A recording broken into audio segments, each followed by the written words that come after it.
Good morning and happy Saturday, guys. My name is Tyler. This is Everyday EDC, and today we are reviewing the Kansept HELLX. So, those of you that may have seen my first impressions video on this, holy crap. This thing absolutely surprised the heck out of me, right? I saw another Kansept budget brand, like another Kansept budget knife, and I was like, I gotta get that knife. I had no idea what I was getting into. I was like, wow. So let's jump into it.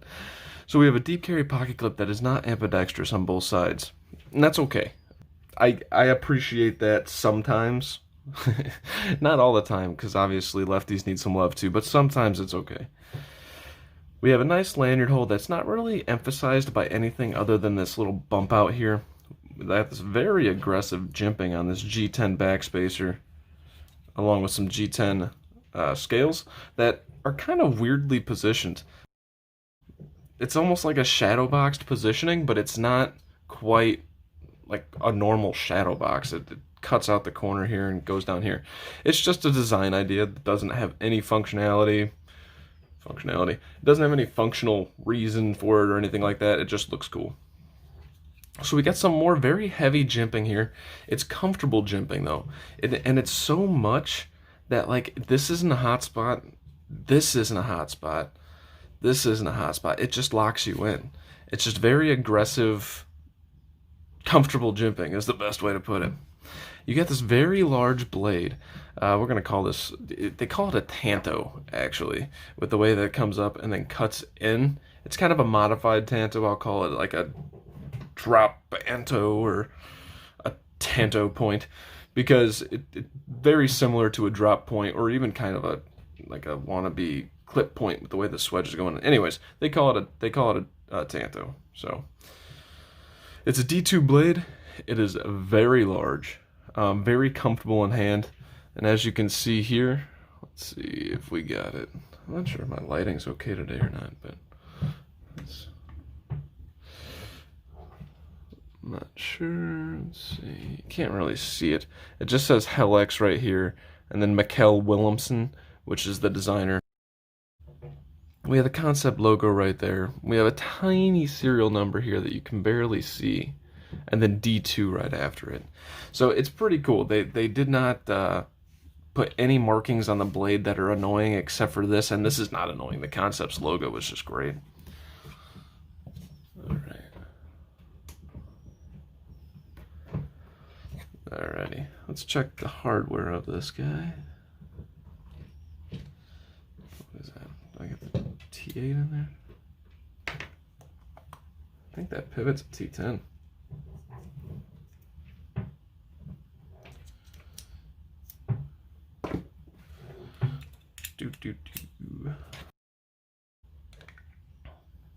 Yeah, that pivot on that HELLX is a T10, while the body screws are T8, I think. Yeah, they're T8. Very cool. About that, one of my lights went out. But we always complain about T6 screws, and this is coming in with the T10 and two T8s. I didn't check those. Those look like T6. So, I spoke too soon. T7, T6. Let's see here. Yep, the pocket clip screws are T6. Not a big deal though. If they keep the pocket clip screws to a T6 and that's it, perfectly okay with me. So this handle is very unique. It's not fat. It kind of resembles I lost it. I had it. I'll come back to it. It resembles a different style handle that I actually really appreciate, but it doesn't look like it would be good in your hand. Ergonomically, the choked up position feels awesome. Just absolutely, it's awesome. Absolutely awesome. Not choked up, still feels great. This thing is an ergonomic beast. I touted the Cryo as like the greatest budget knife that's come out for a long time, you know, from that particular lineup. Obviously, we have the Ortiz that came out, which is probably going to take down the budget knife of the year. You have a couple other ones from Steel Will, QSP. But this thing, ergonomics, I mean, obviously this isn't going to get the budget knife of the year because it's kind of nichey. For me, it might. But if you're talking to the whole broad audience, I don't know that it will, because this only fills a certain gap for certain people. It's just a massive, massive knife. But the ergonomics on this thing, they freaking knocked it out of the park. Absolutely out of the park. Let's jump into some specs. This thing is almost a total of 9 inches long. The blade length on this is coming in at just under 3 1/4, and the cutting edge is coming in at about 3 1/2 to 3 1/4. Let's check the weight of this monster. I didn't talk about the action. I'll talk about that at the end. The action's pretty good. There, I talked about it.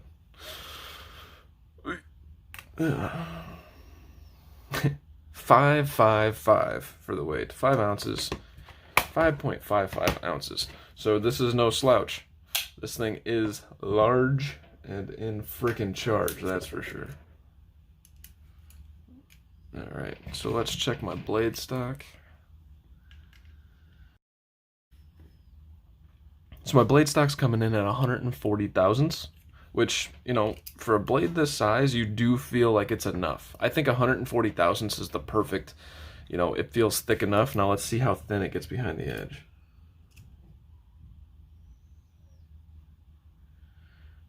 So from what I'm showing,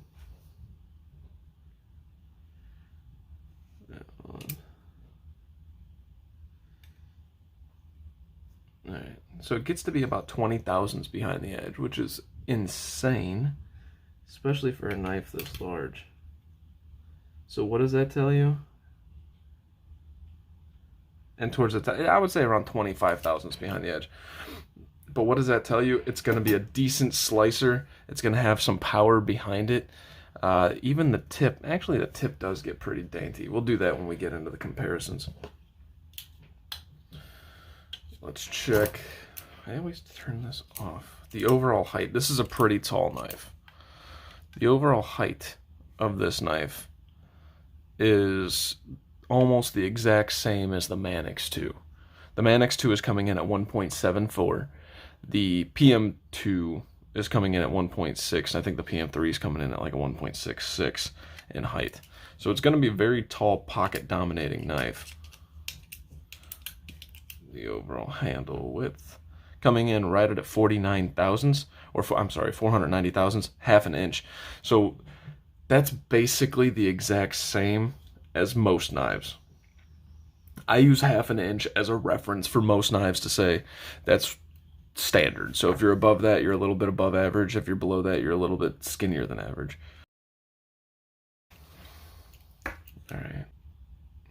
All right, so this flipper tab, we got some jimping on it, but look how tiny that flipper tab is.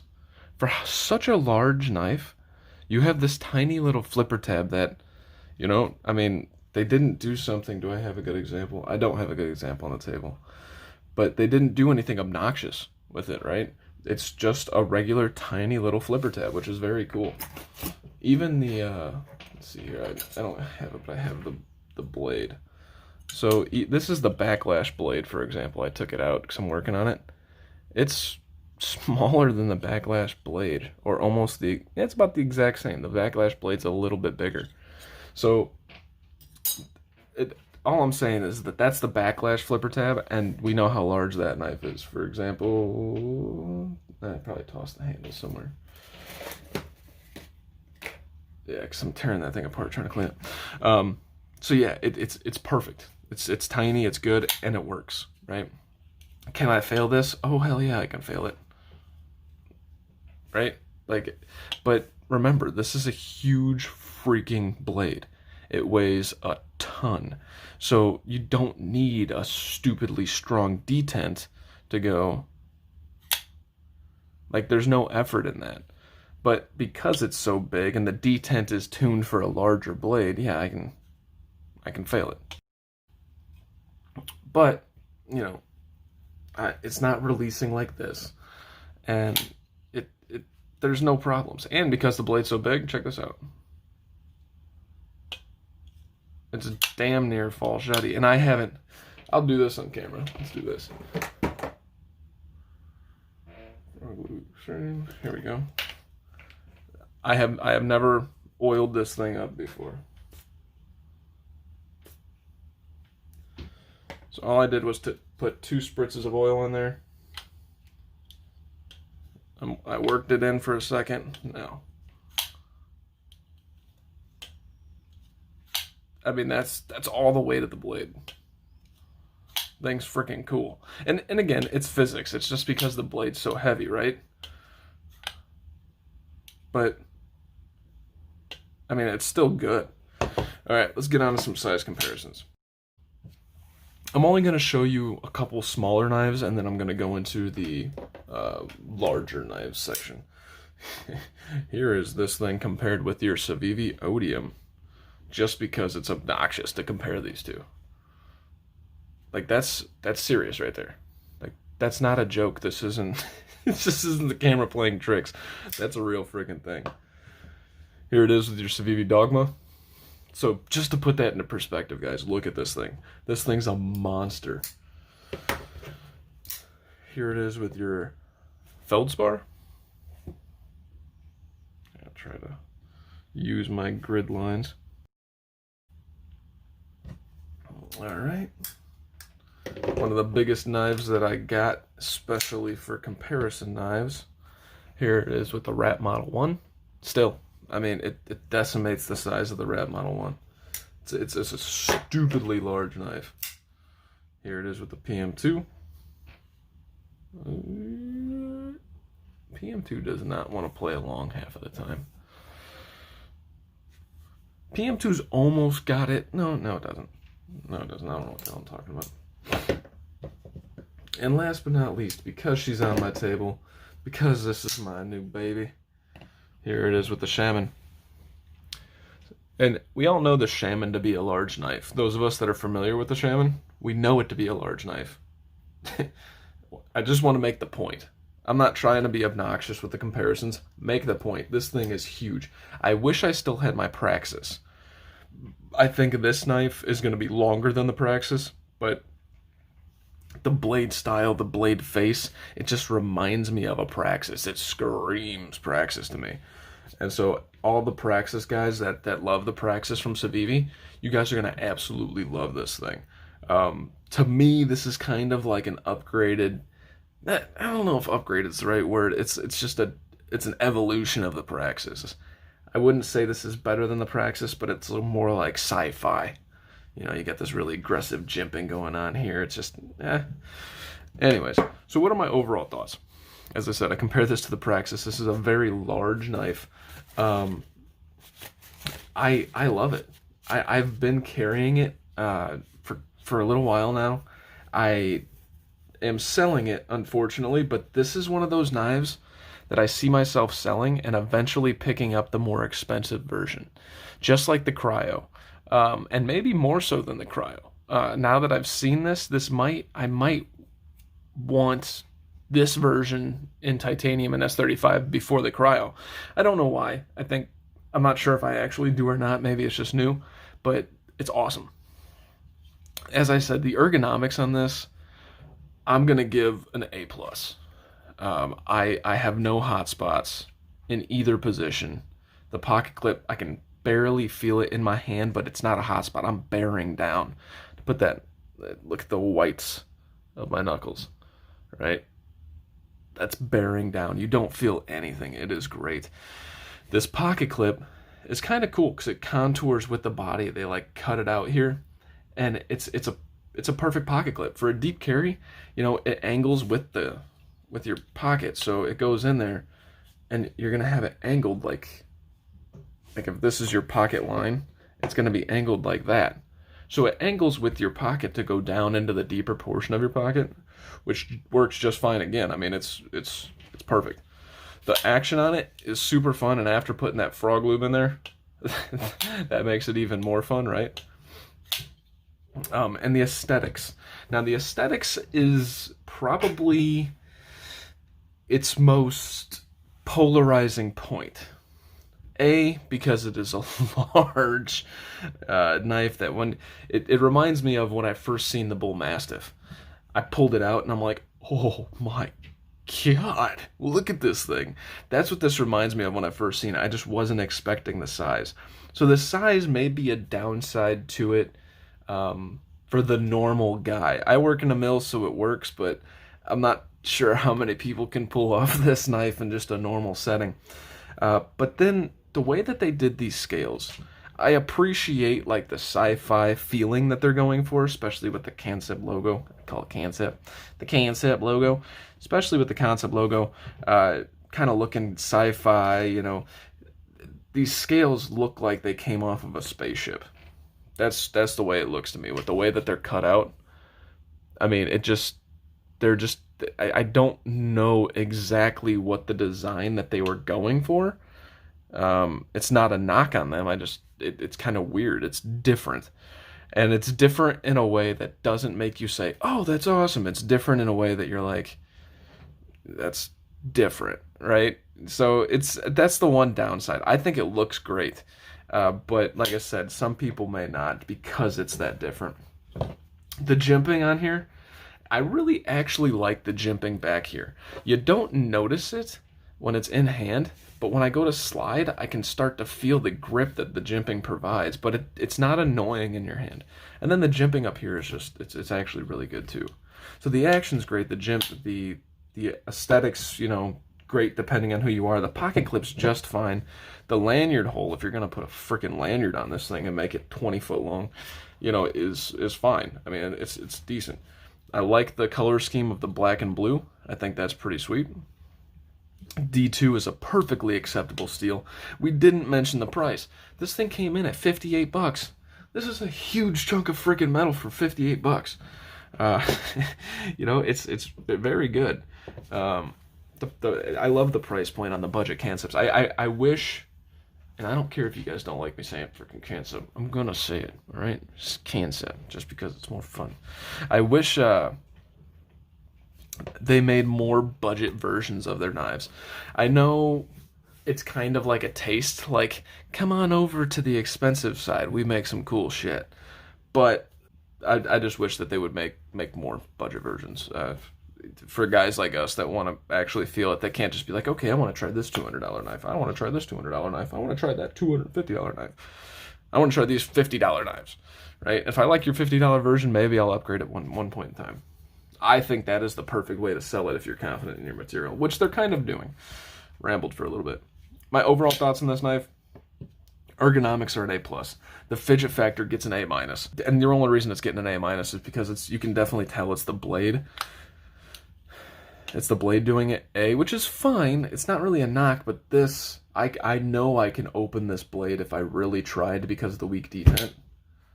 And that looked obnoxious, but I had to shoot it forward and hit my wrist on my desk, right? Which kind of hurts my wrist, but you guys get what I'm saying. It's possible to do, so that's why it's getting an A-. The hardware is getting an A+. I love the T10s, the T8s. The look, to me, gets an A- because it's so polarizing. It's kind of like, well, some people can hate it, some people can like it. I like it. I don't love it. The pocket clip, as goofy as it looks, fits the design. They like started and they're like, nah, psh. It fits the design of like this sci-fi theme. And last but not least, the blade. Oh my gosh. It's a Tanto, but it's not really a Tanto. The only reason it's a Tanto is because it looks like they screwed up doing a drop point grind on it. They like, screw it, leave it. And it doesn't look bad though. It's this thing, I feel like I can beat on this all day, and I want to beat on this all day. I think my only hesitation with this knife ever is pulling it out of the pocket when there's people around. It is that big. It definitely will send children and women screaming for the hills if they're not expecting it. So this is kind of rambly. This is all I got for you guys. My name is Tyler. This has been Everyday EDC. This is the Kansept HELLX. It's going for about $58. You can get it on a couple different sites. I think I got mine from Blade HQ just because I know they're the fastest to ship. So I don't know if they still have them in stock, but you guarantee they're coming back if they don't. Thank you guys so much for watching. Happy Saturday. Have a great day. And let's all start working out now so we can get rid of that Thanksgiving belly before Christmas. Peace out.